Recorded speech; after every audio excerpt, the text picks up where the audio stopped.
When Armin drove up the narrow dirt road that led to his new cabin, the afternoon sun was soft over the trees. The cabin stood at the edge of a small lake, surrounded by tall pines and wide open space. It was peaceful, exactly what he wanted after years of noisy city life. The air smelled fresh, and the wooden porch of the cabin looked like it had been waiting for someone to sit and rest on it. Armin had saved for years to buy this place. He had searched many towns and small villages before finding this hidden cabin. It looked perfect in the photos, but seeing it in person felt even better. He parked his old truck in front and stepped out, stretching his arms. For the first time in a long while, he felt free. He carried his bags inside. The cabin was simple but strong. Wooden walls, a stone fireplace, and windows that opened to the lake view. He imagined making tea here in the mornings, reading books by the fire, and spending evenings on the porch listening to the sounds of crickets. Life here would be calm. At least, that was what he thought. He had only started unpacking when he heard the sound of several cars pulling up outside. The noise of engines and car doors closing broke the silence. Armin looked out the window and saw 3 cars parked near his truck. A group of people, all dressed in neat clothes, were walking toward his cabin. Their faces were serious. Armin stepped outside, a little surprised. He had not expected visitors so soon. The group stopped at the bottom of the porch steps. A tall man in a gray suit stepped forward. His voice was firm when he spoke. "You must be the new resident," the man said. "I'm Rohan, president of the Lakeside Homeowners Association. We need to talk about your cabin and this land." Armin blinked, unsure what to say. "Hello. Yes, I just moved in today. Is there some problem?" The man did not smile. Behind him, 2 women and another man crossed their arms, looking at Armin like he had done something wrong. Rohan continued. "This property is part of the lakeside community. All land here follows our rules. You cannot make changes, you cannot invite outsiders, and you must pay monthly fees. More importantly, your cabin sits on land we plan to use for a community center. So, you'll need to prepare to leave." Armin's calm feelings started to fade. He looked at the group, confused. "Leave? I just bought this cabin. I own this land." One of the women shook her head quickly. "No one owns land here without the approval of the association. You must follow us if you wish to stay." The other man stepped forward. His tone was sharp. "If you think you can live here freely, you're mistaken. The association decides everything. We were not told about your move, and that means you're already breaking rules." Armin felt a mix of surprise and disbelief. He had read about homeowners associations before, but he had not expected them to show up like this, only hours after he moved in. He took a slow breath, trying to keep his voice steady. "I understand your concern," he said, "but I bought this property legally. I worked with the county, not with your association. I have the papers inside." Rohan's eyes narrowed. "We will see about that. But understand this, young man. The association has power here. People who try to go against us regret it. It would be easier for you to cooperate and give up this land." The words felt heavy, almost like a warning. Armin noticed the others nodding behind Rohan, their expressions stern. For a moment, the air felt tense. But inside, Armin was not afraid. He knew something these people clearly did not. He decided not to reveal it yet. Instead, he gave a small polite smile. "I see. Thank you for coming to tell me," Armin said calmly. "I'll look over everything tonight. For now, I need to finish unpacking." The group did not like his answer. They exchanged glances. One of the women whispered something to Rohan, who frowned even more. Finally, he spoke again. "We'll return tomorrow," Rohan said firmly. Think carefully about what we told you. If you value peace, you'll follow our direction. Without waiting for Armin's reply, the group turned and walked back to their cars. Soon the engines roared again, and the vehicles disappeared down the dirt road, leaving dust rising in the air. Armin stood on the porch, watching them leave. The lake shimmered quietly behind him, a picture of peace, but the visit had shaken the calm he felt earlier. He knew they would be back. He also knew they believed they had power over him. What they did not realize was that the land they wanted so badly already belonged to him in a way none of them could challenge. They thought he was just a newcomer with little knowledge. They thought they could scare him into leaving. Armin walked back inside the cabin and set his bag on the floor. He looked around the wooden walls, the strong beams, and the windows that opened to the lake. His lips curved into a small smile. They don't know, he whispered to himself. Not yet. Outside, the sun dipped lower, painting the sky in shades of orange and gold. The quiet returned, but Armin knew it was only the beginning. Tomorrow, the storm of the association would return.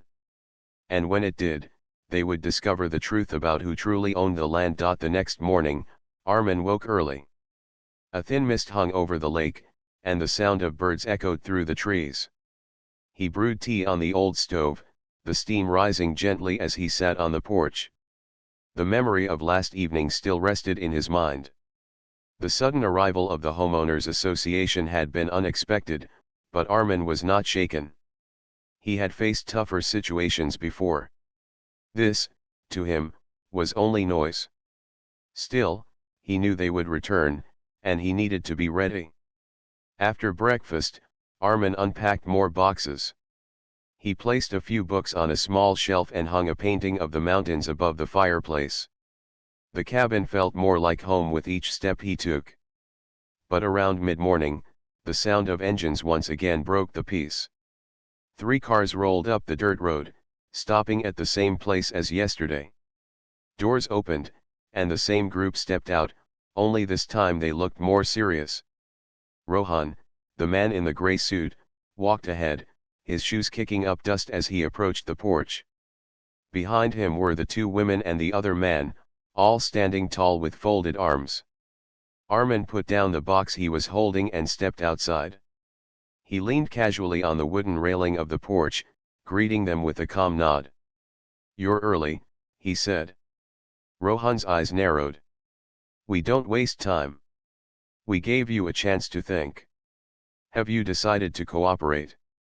Armin tilted his head slightly. "I'm still unpacking. But no, I don't plan to leave this place. I bought it fair and square. It's mine." The woman in a blue jacket stepped forward. Her voice was sharp. "You don't understand. This area is managed by the association. You cannot just walk in and claim it. We have long-term plans, and your cabin sits right where we want to build a center for our members. It is in the community's best interest." The other man raised his chin. "And if you refuse, we'll fine you until you give up. That's how it works here." Armin listened quietly. Their tone was confident, almost arrogant. He could see they were used to people bending under pressure. But he also saw their mistake. They thought he was just a newcomer with no knowledge of how things worked. He smiled faintly. "You speak as if you own this land. But tell me, did you ever check who your landlord is?" For a brief second, confusion flashed across their faces. Rohan stepped closer, lowering his voice. "Don't try to play games. This entire lakeside belongs to the association. Everyone here answers to us." Armin folded his arms. "Everyone except me." The silence that followed was heavy. A few birds called from the trees, but none of the 4 spoke for several seconds. Then one of the women scoffed. "You're bluffing. You're nothing more than a tenant who bought a piece of land without permission." Armin shook his head. "I'm not bluffing. Before moving here, I worked with the county records. I didn't just buy the cabin. I bought the land it stands on and the surrounding area. The association may run rules for others, but you pay rent to the very landowner you're trying to push away. The group shifted uneasily. The words struck them harder than they wanted to admit. Rohan's jaw tightened, but his eyes flickered with doubt. "You're lying," he said firmly, though his voice lacked the strength it carried before. "That's impossible. No one sells land to outsiders without our knowledge." Armin leaned on the railing again, calm as ever. "You're free to check the records yourself. But when you do, you'll see the name written there. Mine." The woman in blue frowned. "If that were true, why didn't anyone tell us?" "Because," Armin said simply, "not everyone thinks you need to know everything. Some things move quietly, and you only realize it when it's too late." The group stood stiff, caught between disbelief and unease. They had expected a nervous man ready to surrender. Instead, they had found someone who spoke with calm certainty. Rohan finally straightened his jacket and forced a stern look. "We'll verify this. But understand something. Even if you own this land, the community won't accept someone who refuses to follow rules. We'll make sure of that." Armin's eyes did not waver. "Rules are one thing, but threats are another. You might want to think carefully before you push too hard." The air was tense again. For a moment, it seemed like the group might argue further, but instead they turned back to their cars. Their steps were quicker this time, less certain. As they drove away, dust rising behind them, Armin could almost feel their frustration. He stayed on the porch, watching until the cars vanished down the road. He knew they would not stop here. They would check records, talk among themselves, and come back with new strategies. But Armin was not worried. He had prepared for this long before buying the cabin. He picked up his tea mug from the porch rail and took a sip. The lake sparkled in the sunlight, calm and steady. A small smile played on his lips. The association thought they had power, but they had just stepped into a fight they could not win. The quiet of the forest returned, wrapping around the cabin once more. But beneath that peace, Armin knew the storm was still building. The real test was yet to come. 2 days passed quietly. Armin kept himself busy fixing small things around the cabin. He repaired a loose shutter, stacked firewood neatly, and explored the trail that led to the far side of the lake. Life here was peaceful, but he knew the peace would not last. The association had left with doubt in their eyes, and he was sure they had gone straight to confirm his words. On the morning of the third day, the sound of cars came again. This time, more than 3. 4 cars rolled up the dirt road, their tires crunching over the gravel. Doors opened, and nearly 10 people stepped out. Rohan was at the front, but now he was joined by others, men and women Armin had not seen before. They gathered at the bottom of the porch steps. The air felt heavier than before. Some faces showed anger, others confusion, and a few even carried nervousness. Rohan, however, kept his voice sharp as he spoke. "We checked the records," he said, glaring at Armin. "And to our surprise, you were telling the truth. The cabin, the land, and even the woods around it are under your name. Somehow, the county approved this without informing the association." Armin gave a slow nod. "I told you. I didn't just move in. I made sure everything was done legally." One of the new men stepped forward. His voice carried frustration. "Do you have any idea what this means? All the fees we collected, all the projects we planned, this land has been tied to your ownership all along. That puts us in a weak place." Another woman shook her head, disbelief clear in her eyes. "We thought we controlled the lakeside. But it seems we were standing on rented ground." Armin stood calmly, his hands resting on the railing. "Now you know. I didn't come here to cause trouble. I only wanted a quiet life. But from the first day, you stormed in as if I was trespassing." The group muttered among themselves. Some lowered their eyes, while others looked at Rohan, waiting for his reaction. Rohan, however, did not like losing control. His jaw tightened as he turned his gaze back to Armin. "Maybe the land is in your name," he said, his voice firm, "but the community still belongs to us. People follow us, not you. You may hold papers, but we hold loyalty." Armin studied him for a moment. Loyalty built on what? Fear of fines. Fear of being pushed around. Several faces shifted uneasily. It was clear his words touched something true. Armin continued, his tone steady. "A community should be built on trust, not threats. If you want to lead people, you should serve them, not scare them." The silence that followed was heavy. Some members of the group glanced at each other, as if realizing they had not heard such words before. One of the younger men in the back even nodded slightly, though he quickly looked away when Rohan turned. Rohan raised his chin. "Big words for someone who just arrived. You don't understand how things work here. People need strict order, and we provide it." Armin's lips curved into a small smile. "Or maybe they need something else. Maybe they need to see there's another way." The woman in blue from before stepped forward, her voice softer this time. "If you are truly the landlord of this land, what do you plan to do with us? Do you want to remove the association? Do you plan to take control?" Armin shook his head. "I came here for peace. I'm not interested in titles or positions. But I also won't be pushed away from what I rightfully own. If the association continues its work with honesty and respect, I won't stand in the way. But if you try to threaten me or anyone else, then yes, I will step in." His words carried weight, and the group knew it. For the first time, they were standing before someone they could not order around. The younger man at the back suddenly spoke up.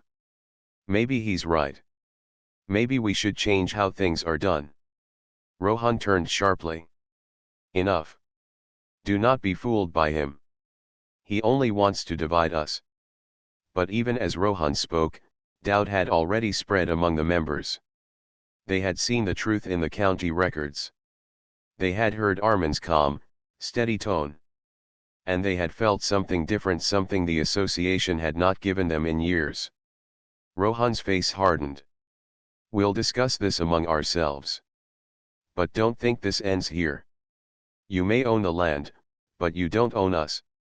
The group turned and walked back to their cars, though their steps were less united than before. Some glanced back at Armin, their eyes showing more respect than hostility. When the cars drove away, Armin returned to the porch chair. He sat down, letting the soft breeze brush his face. The lake reflected the bright sky, as if nothing had happened. But Armin knew something had changed.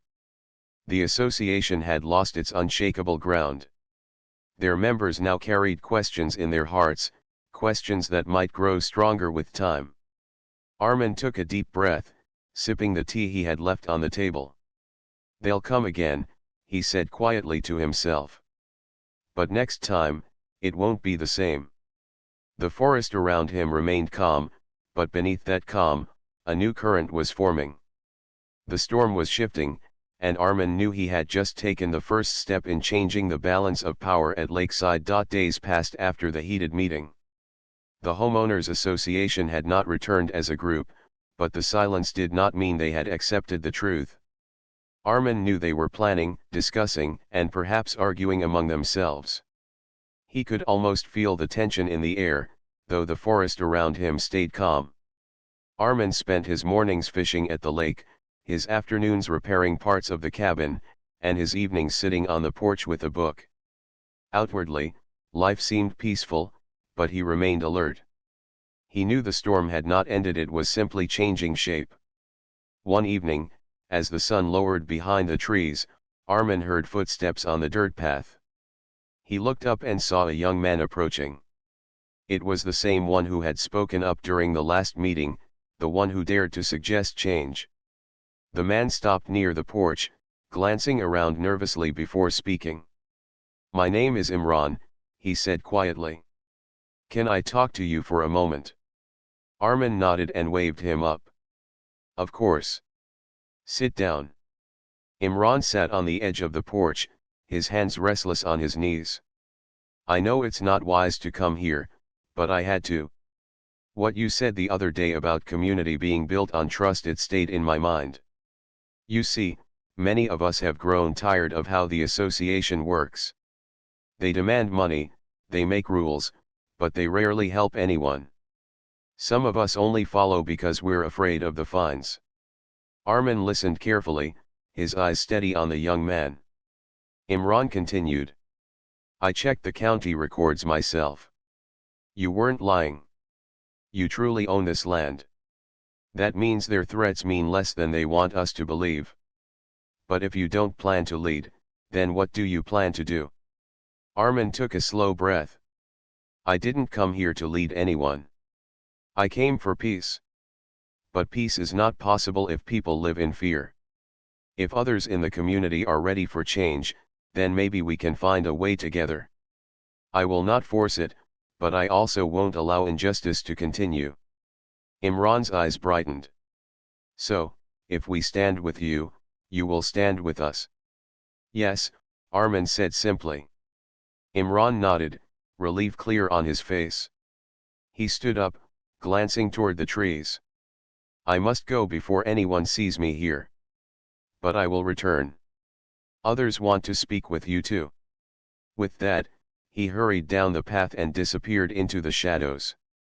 The next few days proved Imran's words true. One by one, quietly and carefully, a few residents visited Armin. A woman named Mariam brought him fresh bread, saying she admired his calmness. An older man named Kamal came in the afternoon, pretending to deliver firewood but really wanting to share his frustration with the constant fines. Even a mother with her young daughter stopped by, saying she wished for a kinder community where people helped one another. Armin welcomed each of them warmly. He never pushed them, never asked for promises. He only listened and shared his thoughts. Slowly, he realized that the association's power was not as solid as it looked. Beneath the surface, cracks were spreading. But Rohan was not blind. He sensed the shift and grew restless. The association called meetings more often, and their rules became stricter. Notices were pinned to doors, warning residents of penalties for the smallest reasons: loud music, late trash bins, even gardens that grew too wide. Instead of keeping order, the rules only created more resentment. One afternoon, Rohan himself arrived at Armin's cabin, this time alone. He walked up the porch with a tight smile that did not reach his eyes. "You're clever," he said without greeting. "You speak softly, but your words are sharp. People are listening to you." "I don't like that." Armin looked at him calmly. "I didn't call them. They came on their own." "That's worse," Rohan snapped. "You may own the land, but I own their trust. And if you keep interfering, I will make sure they turn against you." Armin leaned back in his chair. "Trust cannot be owned. It must be earned. If they turn away from you, perhaps you should ask why." Rohan's face darkened. He took a step closer, his voice low. "Don't think this is over. I built this association with my own hands. I won't let an outsider tear it apart." Armin's tone stayed steady. "Then perhaps build it stronger. But not with fear." For a moment, the two men stared at each other. Then Rohan turned sharply and left, his footsteps heavy on the porch steps. When he was gone, Armin looked out at the lake. The water rippled gently, catching the light of the setting sun. He knew the coming days would be more difficult. Rohan would not step aside easily. But he also knew something else: the people were beginning to see the truth. The association's grip was weakening, and soon, it would be tested. The days that followed brought tension to Lakeside. Residents whispered in small groups, some daring to speak their doubts, while others stayed silent in fear of the association. Notices appeared more often, and the rules became almost impossible to follow. One notice demanded that all porches be painted the same color within a week. Another warned of a large fine for anyone who left laundry outside overnight. Instead of control, these rules created frustration. People grumbled as they paid fines or hurried to follow the commands. But more and more, they looked toward the cabin by the lake, where Armin lived calmly without bowing to the association. His steady presence was like a stone in a flowing river, unshaken no matter how strong the current. One night, Imran came again, this time with two others, Mariam, who had brought bread before, and Kamal, the older man who once delivered firewood.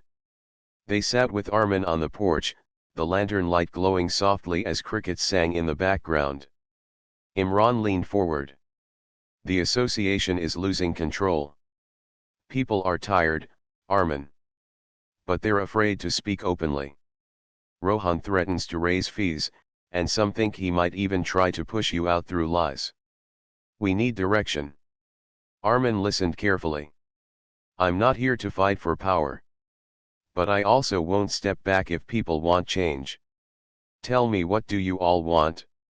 Mariam spoke gently. We want fairness. We want a place where families can live without fear of surprise fines. We want to help one another, not compete for the approval of Rohan and his close circle. Kamal nodded firmly. We've had enough of fear. But unless someone strong stands against him, nothing will change. Armin looked at the three faces before him, each filled with quiet hope. He set his cup of tea down and spoke slowly. If people are ready, then it's not about me standing against Rohan. It's about all of us standing together. But understand this, he won't give up easily. He will fight to keep control. Imran's eyes shone with determination. Then let him fight. At least this time, he will see we are not alone. The group sat in silence for a while, each person thinking of the road ahead. The very next day, Rohan began his move. Large posters were pinned at the entrance of the neighborhood and on trees near the lake. They carried bold words, warning, outsider occupying community land, dangerous influence. Armin found one nailed to a tree near his cabin. The message was clear: Rohan was trying to turn the people against him by painting him as a threat. Later that afternoon, Rohan held a meeting in the open park at the center of the community. Armin did not attend, but he heard the voices carrying through the still air. Rohan's voice was loud and commanding as he told the people that Armin was dangerous, that he wanted to break their unity and destroy the rules that kept them safe. But not everyone agreed. Imran stood up in the crowd. He is not dangerous. He owns the land we live on, and yet he asks for nothing from us. Can we say the same about the association? Mariam added her voice. He has shown us respect. When was the last time we received that from the rules written on your notices? The crowd shifted uneasily. Some nodded, others stayed silent, but Rohan's face burned with anger. He pointed toward the cabin in the distance. That man will ruin us if we allow him to stay. You must choose: follow the association, or watch your community fall apart. Yet even as he spoke, Armin could sense the change. Fear still held many, but seeds of courage were sprouting. That evening, several residents visited Armin again. They told him how the meeting had divided people. Some still stood with Rohan, but many had doubts now. The posters, instead of turning them against Armin, had made them question why such fear was being spread in the first place. Armin listened and finally spoke. This is not about me versus Rohan. This is about the kind of life you want to live. If you want fairness and peace, then stand for it. If not, the rules will continue as they always have. The residents exchanged looks, and one by one, they nodded. Meanwhile, Rohan sat late in his office that night, papers scattered across his desk. His mind was restless. He had built the association with firm control, and now it was slipping through his fingers. He tapped the table with frustration, thinking of ways to silence Armin once and for all. But deep down, he knew the truth. The people were starting to see something he could not stop: a different way of living, one without fear. And once people saw it, they could not unsee it. The storm at Lakeside was growing, and the final clash was drawing closer. The following week brought more tension to Lakeside. Rohan, frustrated by the growing support for Armin, began using every tactic he could to regain control. Notices were posted faster, rules became stricter, and he even threatened legal action, claiming Armin had violated some minor regulations. But the community's reaction was changing. Fear no longer ruled every decision. Curiosity, and even hope, was taking its place. One morning, Armin was clearing leaves near the cabin when he saw a group of people approaching. It was Imran, Mariam, Kamal, and a few others he had not met before. Their faces were determined, but they carried concern as well. "We've decided," Imran said firmly. "We will no longer be intimidated by the association. Many of us are ready to speak openly, to support you if you are willing to lead in fairness." Armin smiled softly. "I am not looking for a title. I want a peaceful life. But if you wish to change the way things are done, I will help. We must do it together, calmly and wisely." Mariam stepped closer. "We trust you. We see how you treat people with respect. That is more than Rohan has done in years." Armin nodded. "Then we start by being honest with everyone. No fear, no lies, only clear rules and fairness. If the association wants to work with the community, they must do the same. Otherwise, they cannot force anyone." The group felt a renewed confidence. The news of Armin's calm authority spread quickly. By afternoon, several more residents quietly came to his cabin, bringing their concerns, their ideas, and their support. Families, older residents, and even some younger members of the community found courage in Armin's words. Meanwhile, Rohan grew restless. He gathered his inner circle in a meeting at the small community center. Papers and notes were spread across the table.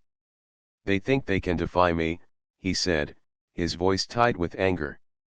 "They think a single newcomer can undo years of control. We cannot allow it. We must act legally and socially to weaken his influence." One of his advisors suggested, "We could challenge his land ownership through the county. Maybe there is a loophole, some paperwork he missed." Rohan shook his head. "We already checked. He is the legal owner. There is no loophole. That is the problem. He is untouchable by law. We must rely on people's loyalty to regain power." But loyalty was no longer guaranteed. Rohan's inner circle looked uneasy. The longer Armin remained calm and fair, the more residents began to question why they had ever obeyed strict rules out of fear. That evening, Rohan decided to confront Armin directly, arriving at the cabin unannounced. The sun had just set, casting long shadows across the lake. Rohan's presence was imposing, but Armin remained seated on the porch, sipping tea and observing the man quietly.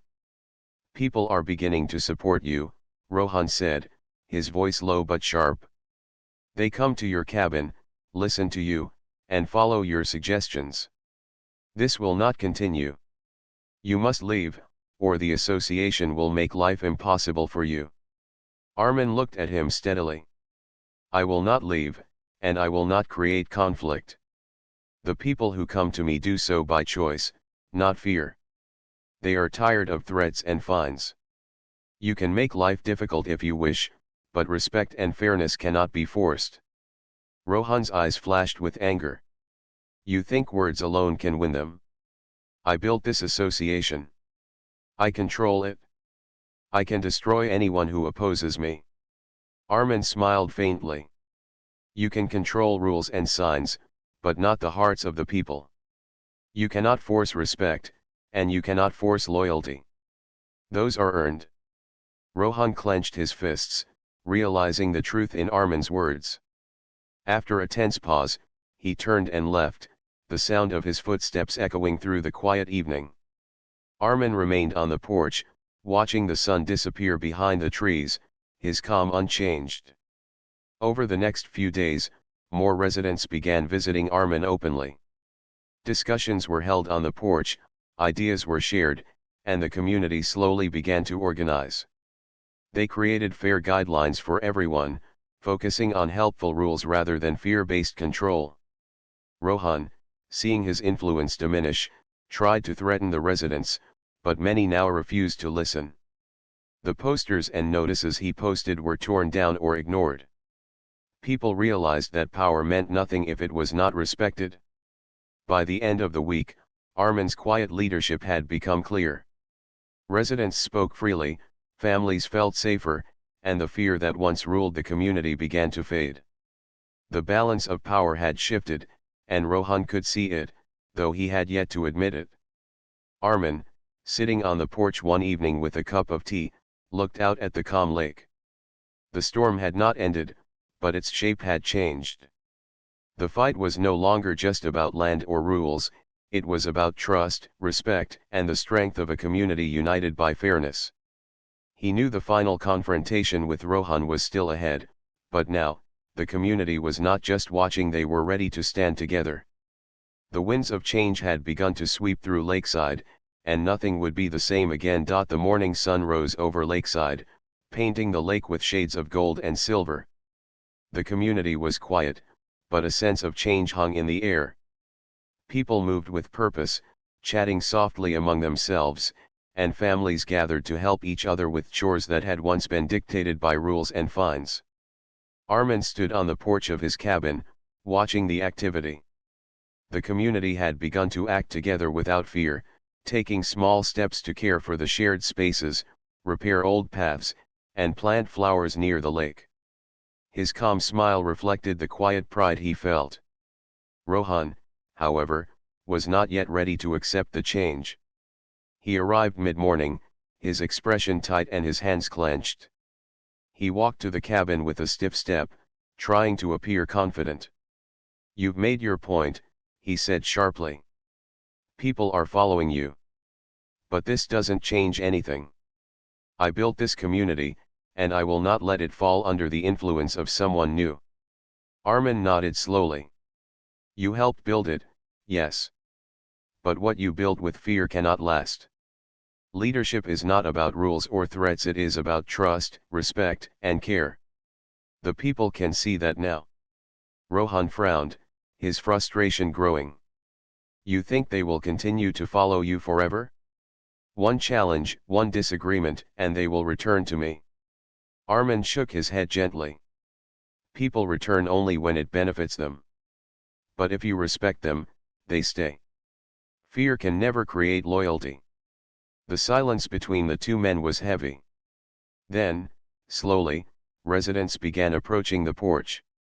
Imran, Mariam, Kamal, and several others walked up together. Their presence was calm but firm, a silent declaration of support for Armin.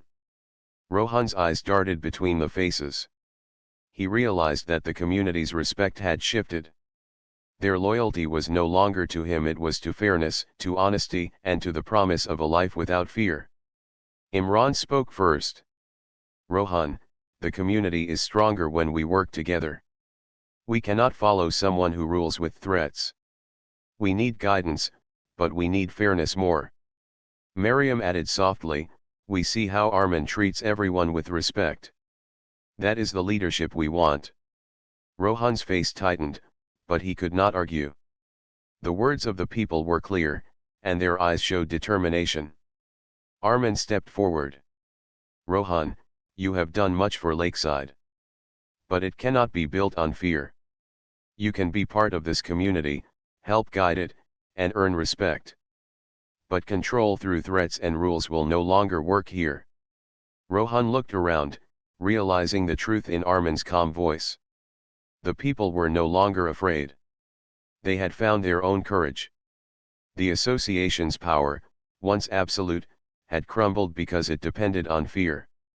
After a long pause, Rohan finally exhaled and nodded slowly. "I understand," he said quietly. "Perhaps I misused my position. I will step back and let the community decide how to move forward." A sense of relief spread among the residents. They exchanged smiles and quiet words. Even Rohan seemed smaller in that moment, his pride replaced with acknowledgement. Armin looked out at the lake, the water sparkling under the morning sun. He felt the calm he had hoped for when he first arrived. But this calm was not silence, it was life moving forward, built on trust and fairness. Over the next days, the community worked together. Meetings were held openly, and residents shared ideas for improvement. The rules were simplified, focusing on safety and cooperation rather than control. Gardens were planted, paths repaired, and the lake was cleaned by groups working side by side. Armin often sat on his porch, observing quietly. He guided when needed, listened when asked, and gave advice without demanding obedience. The people trusted him, not because he owned the land, but because he treated everyone with respect. Rohan, now part of the community rather than its ruler, learned to work with others. He helped in small ways, realizing that leadership was not about power, but about supporting and guiding people fairly. Over time, he gained a measure of respect once more, not through fear, but through genuine action. By evening, the lake reflected the bright colors of the sunset, calm and peaceful. Children laughed as they ran near the water, families gathered on the shore, and neighbors shared stories of their day. Armin sat on the porch with a cup of tea, watching the scene. He felt the peace he had come here to find. The storm had passed, not because there had been no conflict, but because truth and fairness had guided the outcome. The community of Lakeside was stronger, united, and hopeful for the future. Armin whispered quietly to himself, "This is what I wanted. A place where people live freely, where respect and trust guide us, and where fear has no place." The night settled softly over the cabin and the lake. Stars appeared one by one, reflecting in the calm water. The journey had been challenging, but the result was clear. Lakeside had found a new beginning, led by fairness, guided by courage, and protected by the quiet strength of one man who refused to be intimidated. The storm was over. Peace had returned, and life at Lakeside would never be the same again.